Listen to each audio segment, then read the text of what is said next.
Regravar. Ok, vamos a continuar aqui.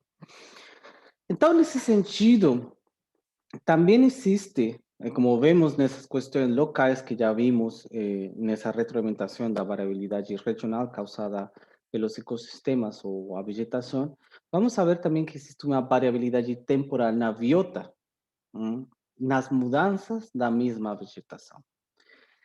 O que nós podemos falar assim, muito geral, é que as mudanças na biodiversidade global, lembremos, tem três tipos de biodiversidade, a intra, a inter e a sistêmica, são biodiversidades globais que são produto oposto de duas coisas principais. Primeiro, o sucesso dos organismos na dispersão, ou seja, a capacidade que eles têm, esse potencial que eles têm para se dispersar para, como falar assim em português, para dispersar, não? Para se redistribuir em diversas escalas dos ecossistemas. Então, como vai a existir essa riqueza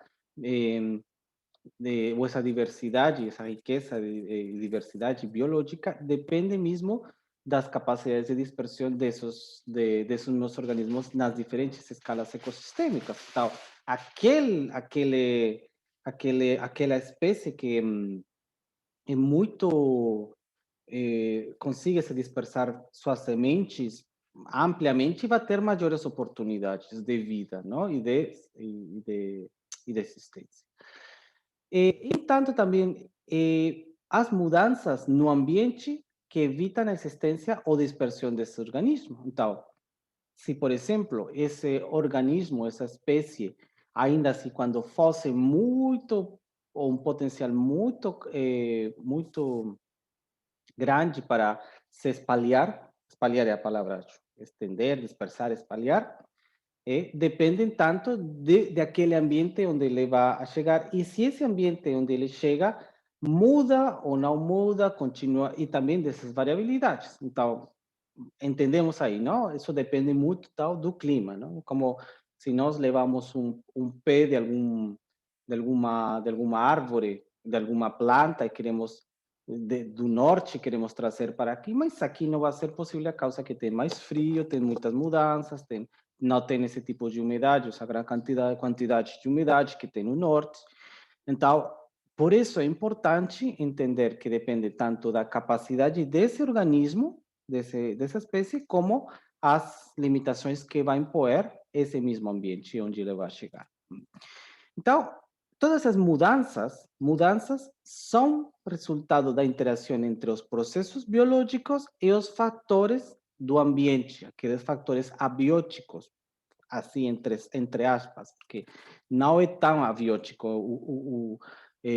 A atmosfera, o clima, não é uma questão assim muito danada, não? Falamos assim de abiótico para aquelas coisas que têm um composto mineralizado, eh, que consideramos menos vivo ou que são simplesmente componentes que permitem a vida, mas não estão criando a vida por si mesmos, não? Como conseguir os processos biológicos que eles se dão vida. Então, esses processos próprios da mesma espécie, desse mesmo organismo, nós podemos falar de 4 fases de invasão. Invasão quer dizer que a dispersão, a espalhação normal, a espalha normal de qualquer organismo, não? Primeiro, vamos a ver que temos uma fase prévia à chegada desse organismo. Todo organismo é invasor, todo organismo. A chegada antes, temos uma ausência desse invasor. Com a chegada desse organismo, temos algumas pequenas populações, não? Localizadas muito, em escalas muito pequeninas. Logo, depois disso, vem a expansão, o processo de expansão, onde cresce a população. Tem um crescimento forte, a maior crescimento. Ele começa a colonizar, começa a ter uma espalha, uma dispersão muito rápida, e depois ele vai a flutuar, tanto sua população, dependendo tanto das condições naturais como das condições de competência com outros organismos. Ela, um invasor, eh, o sucesso desse invasor depende tanto da abundância dos recursos naturais como a competência reduzida com outros tipos de espécies. Eh, então, praticamente, nesse sentido, vai depender as condições da biota desse comportamento que ele tem. Eh, podemos ver que existem muitas extensões, tanto dessa biota, dessas limitações que são rápidas, que não levam um tempo, porque vocês lembrem que a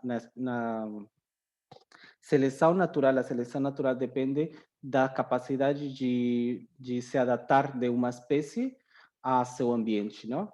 Então, quando essa espécie não consegue, porque ela vai precisar um tempo para se acomodar, para conseguir um novo, não como espécie, sino como indivíduos, ela realmente está mudando como indivíduos, quando esses mesmos indivíduos dessa espécie conseguem mudar certo tipo de características para se acomodar, para se achar confortável para sobreviver em um ambiente, ele consegue sobreviver, tá? Mas quando esse ambiente cambia, muda repentinamente, muda rapidamente, vem uma extensão massiva, não? Porque com essas mudanças, muitas desse tipo de possibilidades, eles não têm tempo, simplesmente desaparecem, tá? Eh, podemos falar que existem mais ou menos cinco eh, momentos importantes dessas extinções massivas que mudaram. Lembremos que isto é para poder conhecer como foi o comportamento do clima da Terra. Eh, a biodiversidade se representa, neste caso, tá? Por o número de famílias de organismos marinos, tá? Somente temos marinos terrestres, mas não o total de espécies. Então, simplesmente sabemos o número de famílias, o generalizado, algo mais geral, um pouco mais, em hierarquias biológicas muito mais altas que em suas divisões de espécies, tá? Simplesmente temos este tipo de dado, não? Eh, elas foram acontecendo onde estão estas setas, tá? Esses cortes, vamos ver como o número de famílias decai e decai. Muitas desses impactos que vemos aqui estão milhões de anos. Sabemos aqui o impacto do asteroide que caiu no Yucatán, no México agora. Ele criou umas condições diferenciais muito fortes, porque o número de famílias foi incrementando, tiveram muito tempo depois dessa extensão prévia, tiveram muito tempo para crescer e depois caiu e novamente incrementou. Mas a perda de número de famílias não foi muito alta de organismos marinhos em comparação com outros momentos de extensão mais massivas. Na atualidade, também, a entrada do ser humano na Austrália, há mais ou menos agora não lembro se foram 10.000 anos ou 20.000 anos, ou 7.000 anos, agora não lembro, mas a entrada do ser humano, do Homo sapiens, Austrália, em Austrália, causou uma grande extensão massiva de megafauna e megaflora, tá? De animais que talvez vocês tenham conhecido, como a moa, como, agora não sei os nomes dessas aves muito grandes também, e mamíferos muito grandes, porque eles foram usadas para alimentação de esos seres humanos, ¿no?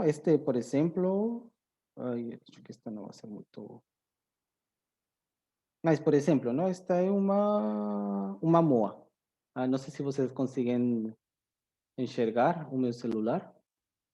Tá? E essa Chamo foi sim. desaparecendo, não? E muitos tipos de espécies, tá? Foram desaparecendo, mas a megafauna australiana desapareceu com a chegada do ser humano.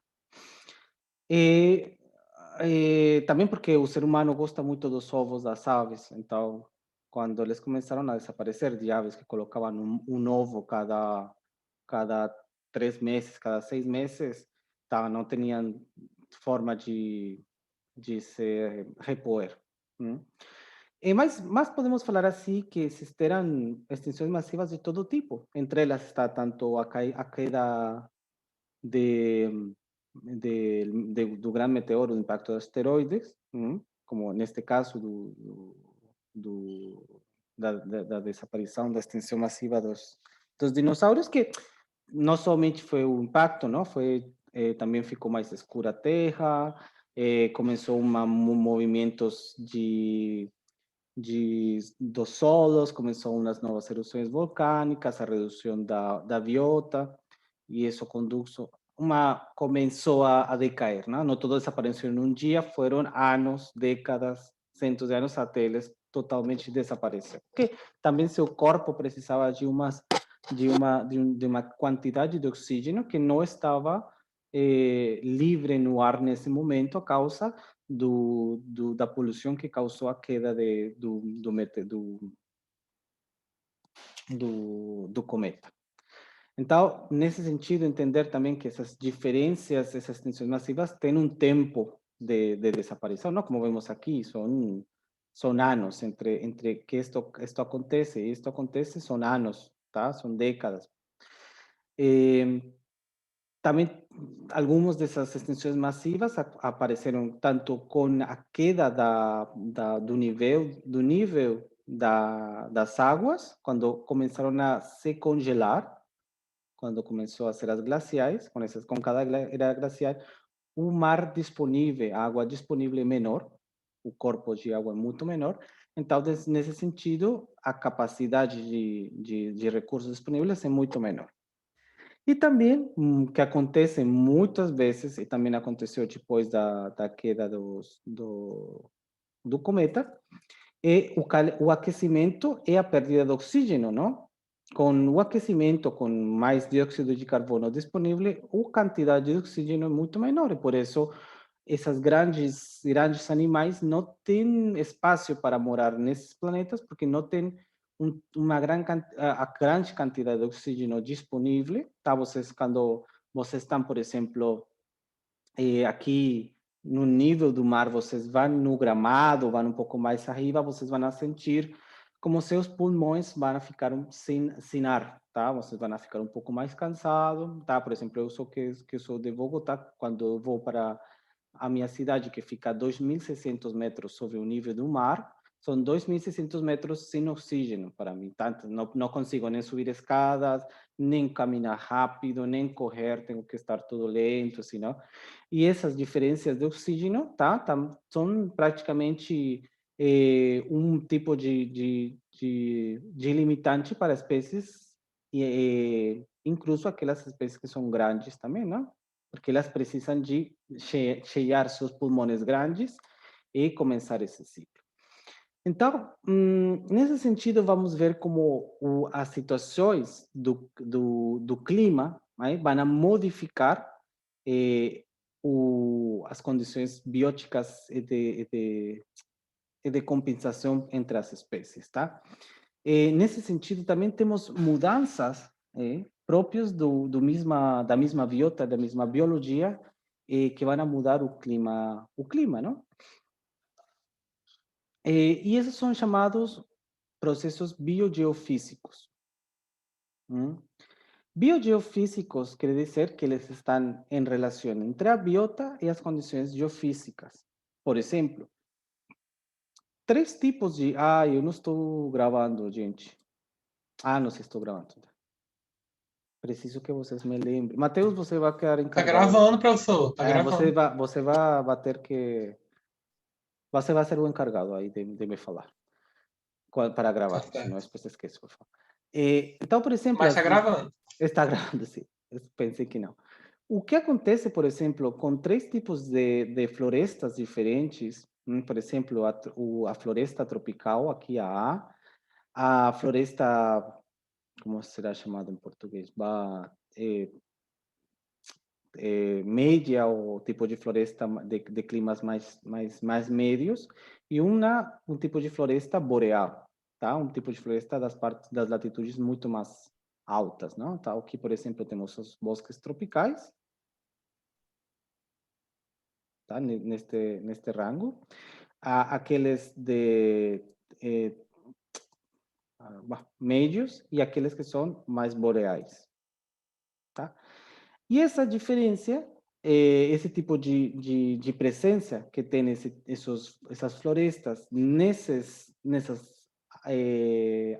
latitudes, tem, por suposto, um tipo de comportamento sobre o clima. Por exemplo, por quê? Ou como ela está interatuando, como essa vegetação interatua.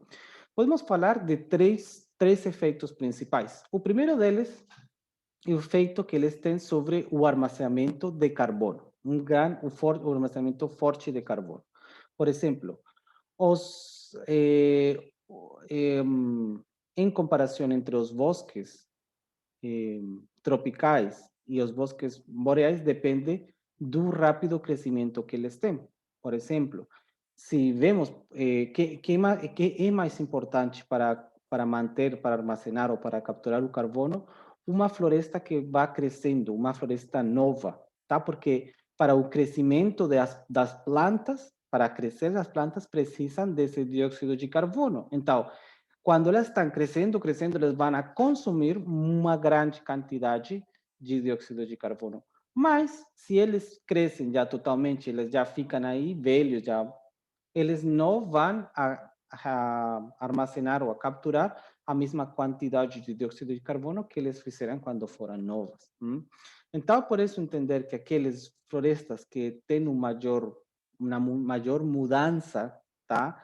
Que desaparecem, que crescem, ou que vão se renovando mais rapidamente, são capazes de reter maior quantidade de carbono.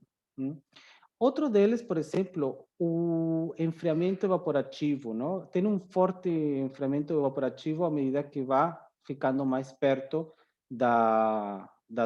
do trópico, não? São zonas mais úmidas que, em casos boreais, vão ser menos úmidas. Como são mais úmidas, elas conseguem de um jeito mais manter essa umidade, tá? Conseguem criar nuvens, tá? Vocês, por exemplo, veem, na Amazônia está completamente coberto de nuvens, tá? Aí vai ficar novamente esse ciclo de água subindo e descendo constantemente, mas na parte mais boreal, as partes latitudes mais altas, eles vão precisar um pouco mais de tempo para gerar essas mesmas quantidades de nuvens e também ainda nem conseguem produzir. E lembremos, por exemplo, que a chuva tem um efeito, quando não tem calor, tem um efeito enfriador, tá? Consegue, por exemplo, estes são os maiores casos das florestas andinas, as florestas que ficam nas montanhas. Não vou falar aqui da Amazônia, porque ela, com calor, mais úmido, mais calor, etc. Mas, por exemplo, o efeito que tem as florestas das partes andinas, por exemplo, do Chile, Chile é uma floresta tropical, mas, por exemplo, de Equador, de Bolívia, de Peru, da Colômbia, de Venezuela, essas que quedam em montanas têm essa capacidade de resfriar essa zona graças à produção de umidade, porque praticamente vai depender, e vocês não sei se conhecem, existem também umas florestas de nuvens ou florestas úmidas, que são aquelas que conseguem atrapalhar a maior quantidade de umidade no seu corpo. E outro desses, por exemplo, o efeito decrescente ou moderado, decrescente do albedo, não? Então, por exemplo, o albedo na parte boreal é muito mais alta, porque a mesma cor das das espécies florestais, entanto que eles também conseguem atrapalhar a neve, eles conseguem aumentar esse albedo, não? Conseguem aumentar uma camada branca, muito mais branca, tá? E aqui, por exemplo, no caso da Amazônia, é muito menor, isso não vai acontecer, tá? Mas por isso a importância do norte, porque aumentar esse albedo vai depender dessas condições ambientais em conjunção com a biota. As condições florestais. Mas o que acontece, por exemplo, ou quais são essas mudanças que estão acontecendo na atualidade? Por exemplo, temos mudanças entre a vegetação natural e também o crescimento dessas áreas em cultivo, não? De áreas para cultivar. Vemos aqui, por exemplo, a parte dos bosques, dos bosques tropicais da Índia e da parte do Sudeste Asiático estão em constante mudança. E na parte de Europa, a capacidade e a mesma Estados Unidos, que são zonas um pouco mais templadas, não, mas de clima médio, estão constantemente em um crescimento constante de áreas de cultivos. E mesmo assim, algumas partes assim, tá, na floresta boreal. Vemos aqui, por exemplo, esta área da pampa úmida, que aqui temos a pampa úmida, que também está mudando. Aqui os bordes, o bordo sudeste da floresta do Congo. Aqui vemos também o crescimento da soja. Desse tipo de bosques, não? De florestas também. Aqui as zonas de Centro-América, a zona andina entre Colômbia e Equador, que está crescendo constantemente as áreas de cobertura de culturas. Bom, então, nesse sentido, as mudanças que elas têm, esse tipo de condições biológicas que vão se criando aqui nessas diferenças hemisféricas ou latitudinais, vão ter um tipo de resposta local. Então, vemos aqui, por exemplo, que uma gráfica um pouco tá, complexa, tá? Do clima, uso da terra e química atmosférica. Por que é importante esta palavra? Como entra este processo a se misturar com isto? Porque a química atmosférica quer dizer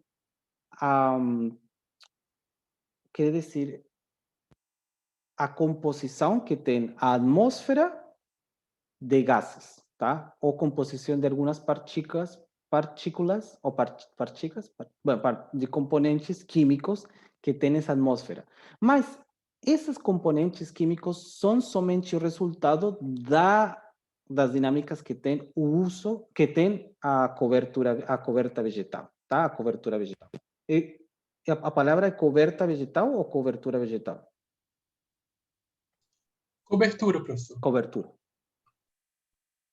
E a floresta, a gente chama de floresta temperada. Aquela floresta ali que fica Floresta entre a temperada. polar e a tropical. Então, nesse sentido, é importante entender que as mudanças que vão acontecendo no uso do solo dessas coberturas vegetais vão ter os efeitos na química atmosférica. Por quê? Porque temos, por exemplo, uma resposta da mesma vegetação ao dióxido de carbono, não? Ele vai a respirar no dia e vai a liberar pela noite o mesmo dióxido de carbono, tá? Vai se somar com outro tipo de atividades de qualquer tipo de indústria, etc. E, nesse sentido, com a mesma respiração da vegetação, ela tem a capacidade de receber o mesmo que ela produz.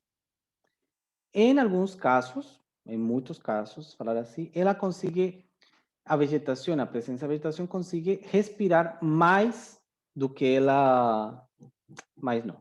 Ela consegue respirar tudo aquilo que é produzido demais. Mas o que acontece é que quando aquilo que foi produzido pelos processos industriais de dióxido de carbono supera aquilo que consegue respirar a vegetação, esse dióxido de carbono vai ficar liberado na atmosfera, tá? Também o que acontece, isso vai mudar os mesmos processos próprios da planta. Porque lembremos que aqui, por exemplo, aqui a folha, ela vai entrar dióxido de carbono e oxigênio pela noite, pela manhã, e ele vai liberar oxígeno através da fotossíntese, e nessa respiração ele está liberando também dióxido de carbono pela noite e também vai produzir água. e também consegue transpirar, evapotranspirar água. Mas o que acontece quando a mesma planta tem precisa, por exemplo, 100 miligramos de dióxido de carbono no dia? Quando ela consegue esses 100 gramos, ela vai fechar totalmente, tá? Então, a respiração somente vai acontecer dependendo do potencial de respiração que tem. O armazenamento de dióxido de carbono somente, ou vai depender somente daquilo que consegue respirar a planta. Quando a planta já deixa de respirar, todo esse dióxido de carbono é liberado, mais aquele que fica livre, mais aquele que vai produzir através da respiração a mesma planta. Nesse sentido, podemos falar que as plantas conseguem fazer fotossíntese muito mais rápido agora que nos períodos antigos, porque tem maior quantidade de dióxido de carbono disponível, então eles conseguem fazer seus processos muito mais rápido, tá? Então, a capacidade cada vez da vegetação vai se reduzindo. E mesmo assim, somado a que já não estão 100% na superfície da Terra, mas cada vez vão decrescendo, vai desaparecendo o seu espaço, então praticamente os pulmões globais vão desaparecendo, praticamente porque eles já não conseguem manter ou armazenar essa mesma quantidade de dióxido de carbono. Então, o que vai acontecer com esse tipo de resposta que tem essa vegetação é que vai modificar também a temperatura mesma da planta. Vai aquecer muito mais rápido do que antes, tá? Isso vai mudar entre os fluxos que tem de energia e de água, porque pode liberar água muito mais rápido, tá? Falamos que você, quando fica sem oxígeno, você precisa respirar muito mais rápido, tá? Seu corpo vai a ser tudo mais rápido, tá? Também, então você consegue sudar muito mais rápido. Hum? Mas o que vai acontecer com isso? Que isso está acontecendo muito mais rápido, né? A capacidade de você voltar a seu normal ou ficar em tranquilidade é muito menor. Hum? E tudo vai se acelerando. Também podemos falar que à medida que essas questões vão mudando, não somente pela atmosfera, mas também na decomposição, os mesmos ciclos biogeoquímicos que estão dentro do solo vão a mudar. Quando maior quantidade de vegetação vive mais rápido, ela também vai morrer mais rápido, né? E isso também vai produzir uma maior quantidade de, falamos assim, lixo que precisa ser descomposto, tá? Então, se sabemos que isso fosse acontecer sempre que, cada vez que uma árvore vai morrer e ele vai se descomponer do mesmo jeito, não importa nada, não é certo, porque também os mesmos descompoedores, os organismos descompoedores também dependem desses ciclos biogeoquímicos e sua taxa de produção vai ser muito menor. Então, pode ficar lixo, pode ficar lixo vegetal muito mais livre, se pudrendo, tá? Se descompondo e liberando maior quantidade de dióxido de carbono do aquele que deveria estar sendo aprisionado pelos descompoedores. Nesse sentido, todos esses ciclos bioquímicos também mudam, tá? São escalas cada vez muito menores. A temperatura, como eu falei assim, a mesma temperatura, a transpiração, também a água disponível para o solo também pode se reduzir ou pode aumentar. Imagine que ela está produzindo, respirando muito mais rápido, maior quantidade de água vai ficar no solo e elas vão a chegar até o subsolo, onde eles se alimentam ou se nutrem através das raízes. E o que vai acontecer também é que aquelas espécies que conseguem pegar água mais rápido e utilizar, elas conseguem viver. Mas aquelas que simplesmente não precisam de muita água, elas também podem desaparecer. Elas podem se extinguir a causa de uma acumulação excessiva de água que eles têm.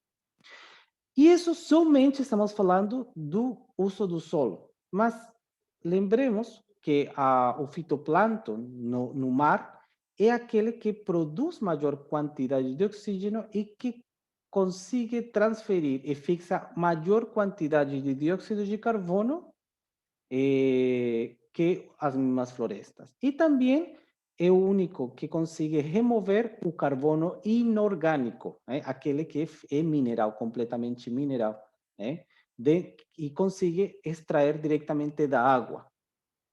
Porque não somente produz dióxido de carbono, fica no ar, sino também nas águas, não? E vão surgindo, então, novas perspectivas do que está acontecendo com essa biota. Podemos falar que existe um vínculo entre esses ciclos de carbono, nitrógeno e fósforo. Porque à medida que as condições vão mudando, de maior carbono disponível, aquelas plantas que se alimentam majoritariamente de carbono vão ser aquelas que vão a crescer muito mais rápido, tá? E se são de nitrógeno ou fósforo, também vão a crescer muito mais rápido, tá? E aquelas que não estão usando essa, ou na mesma quantidade, tá? Ou que não têm esses mesmos ciclos de crescimento tão rápido, de dispersão ou de... esqueci a palavra, bom, de dispersão tão rápida usando esses gases disponíveis, também vão ficar atrás, tá? Vão ser menos competitivas. Então, uma coisa importante é que existe uma grande significância das respostas ecossistêmicas, respostas generalizadas aqui destes ciclos que vão acontecendo, de todos estes ciclos que vão acontecendo. O resultado, a significância dessas respostas, são diretas à variabilidade no ambiente abiótico, tá? Porque quer dizer que esse ambiente abiótico vai receber maior quantidade de dióxido de carbono que não está sendo fixado pelas coberturas de sol. Então, qual é a questão aqui? Vemos que estão acontecendo, vamos falando assim, no panorama biótico, mudanças, tá? Que estão causando efeitos também sobre o clima. Mas qual é o rol preciso assim, da biodiversidade? O que está acontecendo com a biodiversidade? Porque sempre falamos mudança climática, biodiversidade, e falamos assim, sendo claros, a biodiversidade não é muito bem entendida, tá? Porque muitas coisas ficam por descobrir. Temos, por exemplo, animais que não sabemos qual é sua função ou por que tem esse tipo de função, ou nem sabemos que tem um tipo de função específica dentro do ecossistema, e sua desaparição ou sua extinção tem fortes impactos sobre o mesmo ecossistema, mas nem sabemos que isso vai acontecer até que ele desapareça. E isso é importante da biodiversidade, porque por si mesma a maior biodiversidade não implica necessariamente melhores ambientes, somente implica que há uma alta competência e uma grande quantidade de recursos que podem ser usados, tá? Não implica que alguma coisa está sendo boa, não, implica que há maior quantidade de recursos e tem simplesmente maior quantidade de competência. Mas mudanças entre esses processos que existem da biodiversidade podem causar diferentes efeitos. Quais são, por exemplo, os processos localizados determinados como diferenciação do nicho. Um nicho, para vocês não esqueçam, porque estou dentro da prova, é o papel funcional de uma espécie dentro de um ecossistema. Tá? Por exemplo, as árvores, o nicho que ocupam as árvores é de produzir oxígeno. Se desaparece as árvores, outra espécie pode ocupar esse mesmo nicho de produzir oxígeno, como o fitoplâncton. Mas se esse nicho desaparece, se esse nicho não é ocupado, praticamente o ecossistema total desaparece. Estão me seguindo aí com o conceito de nicho?